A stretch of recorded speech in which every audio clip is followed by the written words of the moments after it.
अस्सलाम वालेकुम नाज़रीन। ड्रामा सीरियल जान साहब के आने वाली एपिसोड बहुत ज़्यादा इंटरेस्टिंग होने वाली है। आने वाली एपिसोड में आप देखेंगे कि जब सरफराज फिजा को किसी लड़के के साथ बैठा देखता है तो वो अपने आपे से बाहर हो जाता है और वहाँ खूब तमाशा करता है। वो फिजा को खूब खरी खोटी सुनाता है। फिजा चुप करके ये सारी बातें सुनती है।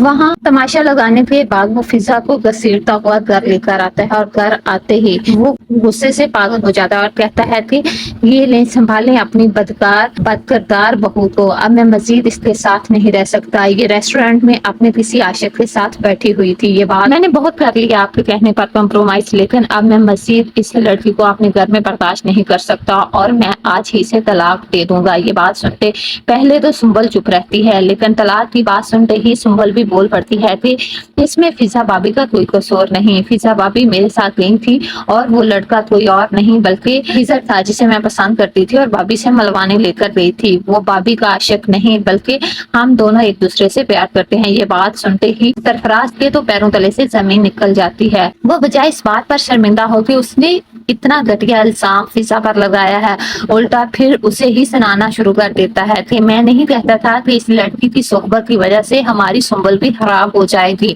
इस लड़की की सोहबत ने आज मेरी बहन को भी वैसा ही बना दिया जैसी ये खुद है और जैसी इसकी बहनें हैं। अगले ही सीन में आप देखेंगे कि जहाँ नौशेरवान को दुआ को मनाना चाहिए क्योंकि गलती नौशेरवान की है, उल्टा वो दुआ से नाराज होकर बैठा है कि आखिर वो फराह के घर क्या लेने गई थी। दुआ ने भी नौशेरवान को उसके हाल पर छोड़ दिया है। वो ना नौशेरवान के साथ बैठकर खाना खाएगी और ना ही उससे बात करेगी। इसलिए जब नौशेरवान दुआ को खाने पर बुलाता है तो दुआ खाने पर आने से मना कर देती है और जब उसके पास जाकर पूछता है कि उसने खाना क्यों नहीं खाया, तब दुआ कहती है कि उसे उसके बारे में फिक्रमंद होने की जरूरत नहीं बल्कि उसको फराह की फिक्र होनी चाहिए कि उसने खाना खाया, दवाई खाई और रात भर उसकी तीमारदारी करनी चाहिए। मैं अपना ख्याल खुद रख सकती हूँ, इसलिए मेरे बारे में फिक्रमंद होने की बिल्कुल भी जरूरत नहीं।